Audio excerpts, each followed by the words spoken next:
You're standing in Avaricum in Gaul, 52 BCE. The smell hits you first. Not a city, a mass grave, tens of thousands of bodies stacked in streets, men, women, children, the walls still burning. This wasn't a battle, it was genocide. Caesar's army moved on. But you stand here understanding the truth. Rome fell to one man because Caesar understood something fundamental about power. Fear works faster than law. It started in 58 BCE. Caesar was 42, unknown, deeply in debt. He saw Gaul, unconquered, wealthy, wild, and seized it. He didn't offer Roman terms like other generals. Surrender and you live under Roman rule, pay taxes, obey law, life continues. Caesar offered terror. When cities resisted, he massacred them. All of them, not soldiers, everyone. He wrote about his kills like boasts.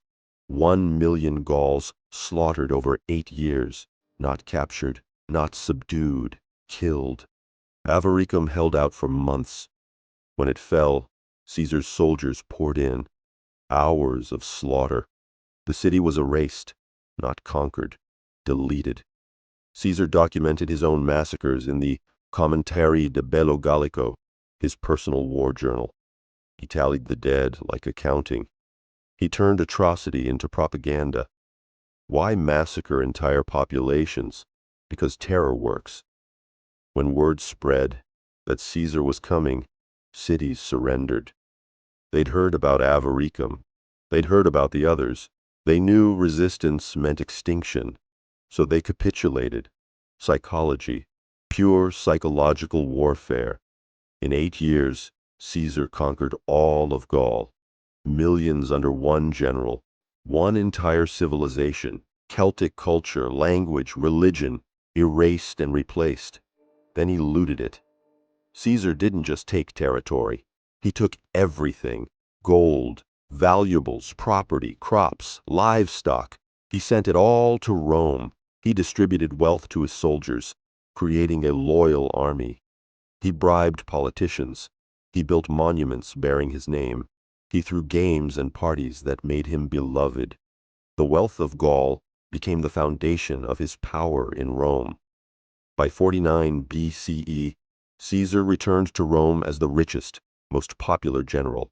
He had armies, he had gold, he had the people's love, and he had enemies. The Senate, led by Pompey, saw what Caesar was becoming: a man with resources and will to seize absolute power. They ordered him to disband his army. Caesar refused. He crossed the Rubicon with armed legions. Crossing that river meant war against Rome itself. But Caesar didn't hesitate. He marched on the capital.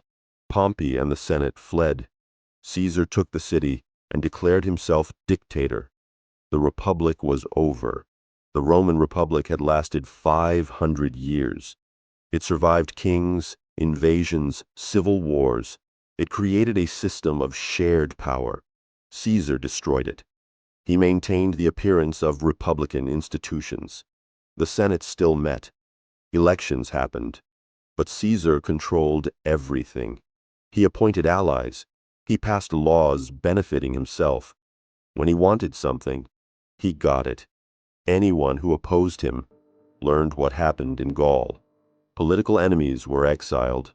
Dissenters were executed. The threat of Caesar's power ensured compliance. Some senators, believers in the Republic, still tried. On the Ides of March, 44 BCE, they assassinated Caesar. 23 stab wounds. But it was too late.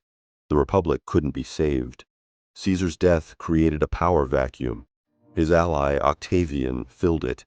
Within 13 years, Octavian became Emperor Augustus. The Republic was replaced by the Empire. Democracy became autocracy. One man's ambition, his massacre of Gaul, his theft of wealth, his war on Rome, all traced backward to one person. We celebrate Caesar. We teach him as a genius, a military visionary. We name a month after him. We treat him as a hero.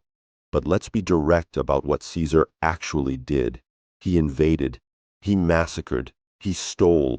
He used stolen wealth to seize autocratic power.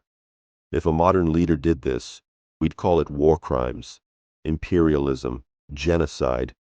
But because Caesar succeeded, because he was wealthy enough to write history, because he founded the empire, we celebrate him. This pattern repeats. Successful atrocities become glorious campaigns. Successful theft becomes wealth. Successful coups become leadership. Look at modern conquests. Powerful nations invade weaker ones. They claim they're spreading democracy, stability, civilization. They massacre and call it collateral damage. They steal and call it investment. They destabilize and call it liberation. The methodology is identical to Caesar's. Only the language changes. Caesar massacred openly.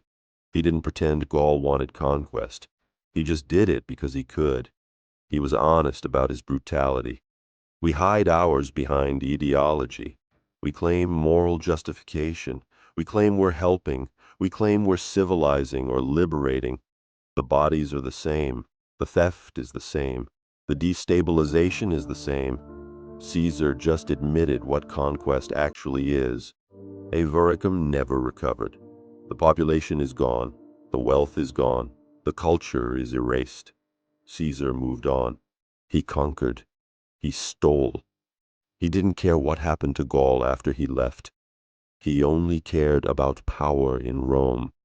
And 2,000 years later, we still celebrate Julius Caesar as history's greatest leader. We celebrate the man who massacred millions. We celebrate the man who stole an entire civilization's wealth. We celebrate the man who destroyed democracy. This is how history works. Winners write it. The powerful control the narrative. Atrocity becomes greatness. Caesar understood this. That's why he won.